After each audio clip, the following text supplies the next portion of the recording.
Bonjour, aujourd'hui je vais faire une vidéo sur l'intégration en ligne. Et quand je me rappelais, quand j'étais nouveau, ça me causait beaucoup de soucis. Je m'inquiétais de ma faculté, comment ça fonctionne. Et je ne connais rien du tout de ma faculté, comment, en tout cas, quelles sont les matières que je vais faire, quelles sont les matières qui se compensent, etc. Et que signifie IE? On me parle de crédit, que signifie crédit? Je ne connais rien. Donc, c'est cette région aujourd'hui, vu que ça m'est arrivé, je pense qu'aujourd'hui aussi pour les nouveaux bacheliers qui seront là cette année et auront ces difficultés, apparemment. Euh,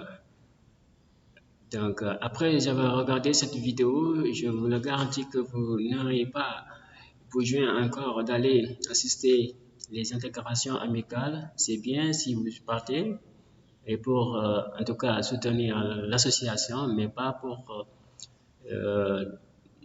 l'incompréhension de l'intégration, car tout se base sur la réussite.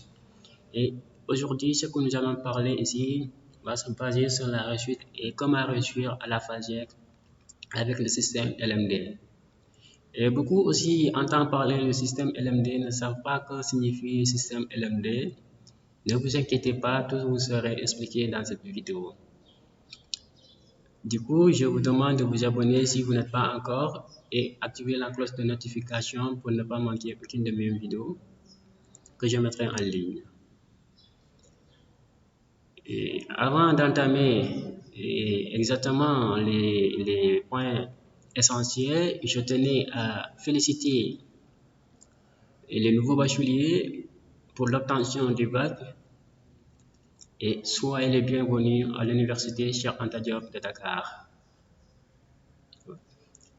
Comme vous voyez sur l'écran, l'intégralité et l'intégration en ligne. Donc, cette vidéo va porter sur l'intégration en ligne. Et l'objectif est de savoir comment valider en première année à la FASEC avec le système LMD. Alors, le système LMD, je tenais à vous expliquer, c'est-à-dire la signification du système LMD. Ça veut dire, le système LMD signifie licence, master et doctorat en fait. Donc, ce sont ces trois cycles universitaires que nous allons avoir avec cette nouvelle réforme du système LMD. C'est la licence, master et doctorat. Donc, vous entamez la licence, c'est une durée de 3 ans, master une durée de 2 ans et doctorat une durée de 3 ans. Voilà. D'accord, ce qui vous fait une cursus universitaire de 8 ans sans autant redoubler, avoir votre doctorat en poche. Donc,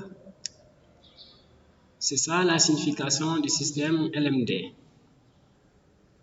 Cela veut dire aussi que vous ne pouvez pas passer en master sans autant régler tous les crédits de la licence. Tant que vous n'avez pas la licence, vous ne pouvez pas passer.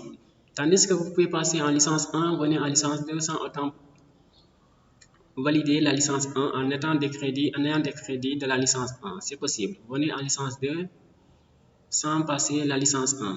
Mais vous ne pouvez pas faire la licence master 1 tant que vous avez des crédits en licence au cycle licence. C'est pas possible. Vous restez toujours à la licence tant que vous n'avez pas validé tous les crédits de la licence. Chaque semestre compte 30 crédits. Donc l'année est de 60 crédits. Vous terminez les 3 ans en obtenant votre 60 crédits. Chaque année, vous passez en master. C'est la même chose jusqu'en doctorat.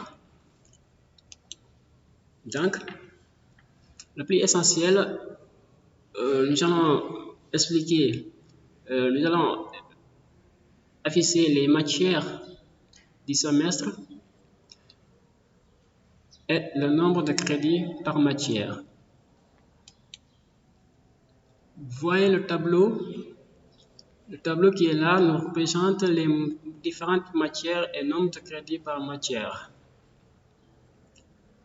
Ici, nous avons la comptabilité générale 1. Pour niveau 1, c'est 6 crédits. C'est non négligeable. La microéconomie 1, 6 crédits. L'économie d'entreprise 1, 6 crédits. Analyse économique, 6 crédits. Mathématiques 1, 2 crédits. Statistique 1, 2 crédits. Droit, 2 crédits. Ça fait le total crédit 30. Donc, c'est ce total crédit qu'on vous demande de chercher pour valider le semestre 1, semestre 2, encore 30 crédits. Vous avez vos 60 crédits, vous passez en licence 2. Donc, pour savoir les matières qui se compensent ou les unités, vous suivez la vidéo ici, ce tableau. On a ici le tableau des unités d'enseignement. Donc, on a l'économie et gestion fondamentale 1. Ça, c'est le nom de l'IE, de l'unité d'enseignement. Ce que vous voyez en rouge, c'est une unité d'enseignement qui comble l'analyse économique 1 et microéconomie dans chacune des crédits est de 6. Le total des crédits, ça fait 12 crédits.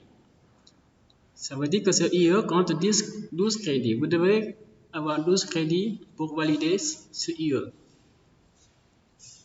Deuxième IE, c'est l'économie. Voilà. Deuxième unité d'enseignement, économie, gestion fondamentale 2.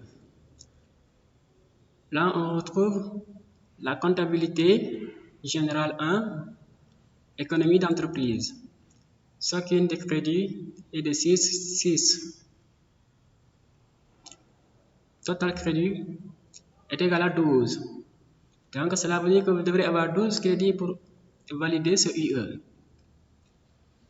Troisième unité d'enseignement, on a l'économie et gestion complémentaire, comme son nom l'indique. Ce sont des outils par lesquels on doit utiliser pour pouvoir faire la gestion.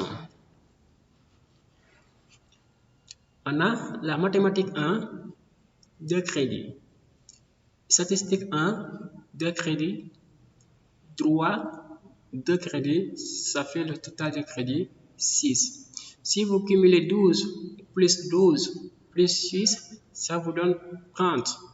Comme le tableau précédent, le total donne 30. Ici aussi, ça donne 30. On les a décomposés par unité d'enseignement. Donc, vous voyez que ces deux unités d'enseignement sont beaucoup plus importantes que ces unités d'enseignement.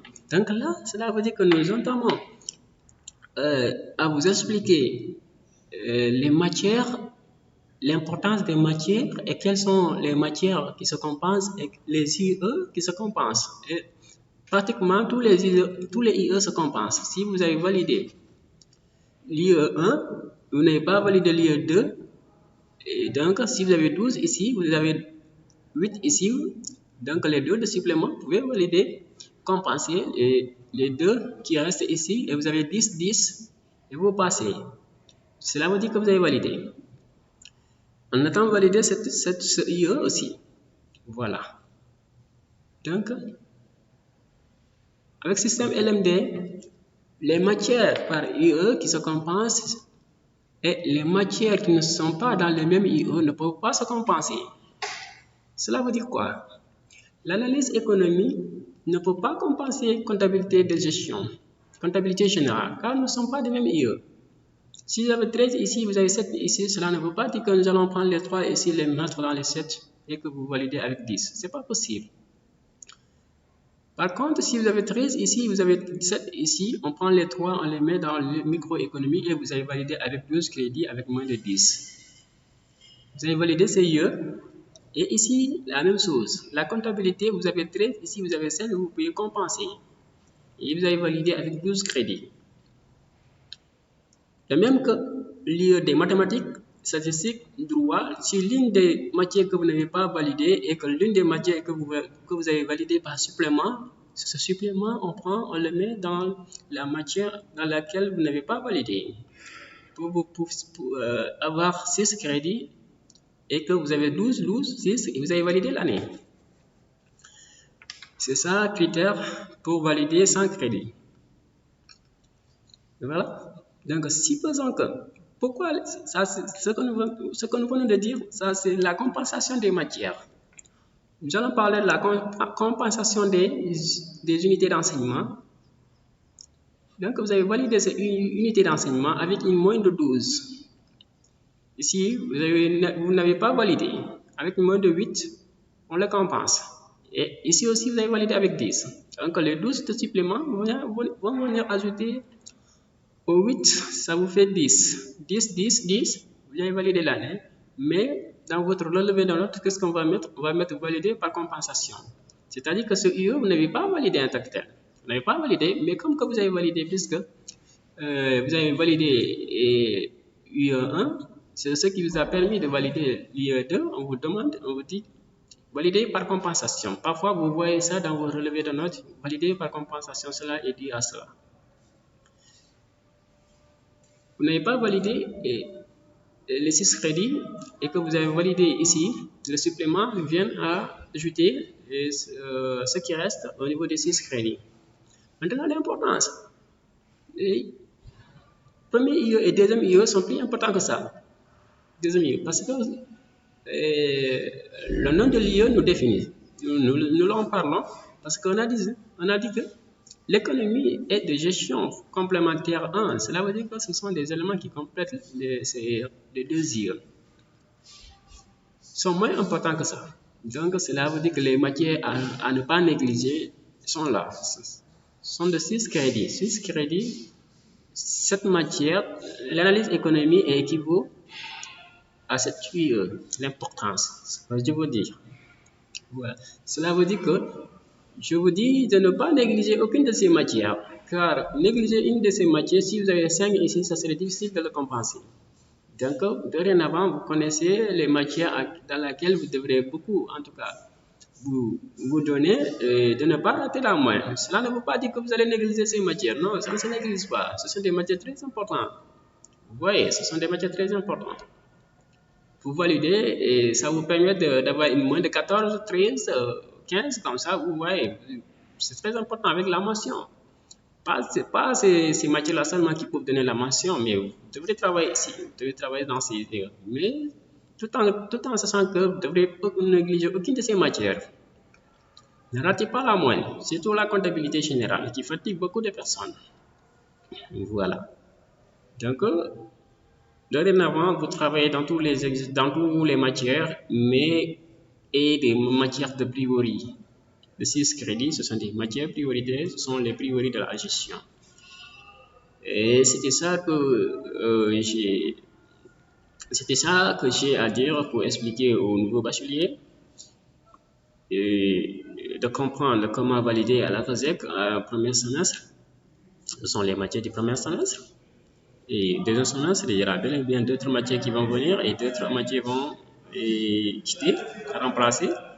Voilà, donc c'est ça en grosso modo. Donc on se dit à la prochaine vidéo. Je vais faire la résulte en deuxième semestre, les matières en deuxième semestre et les UE de deuxième semestre à la vidéo prochaine. Merci.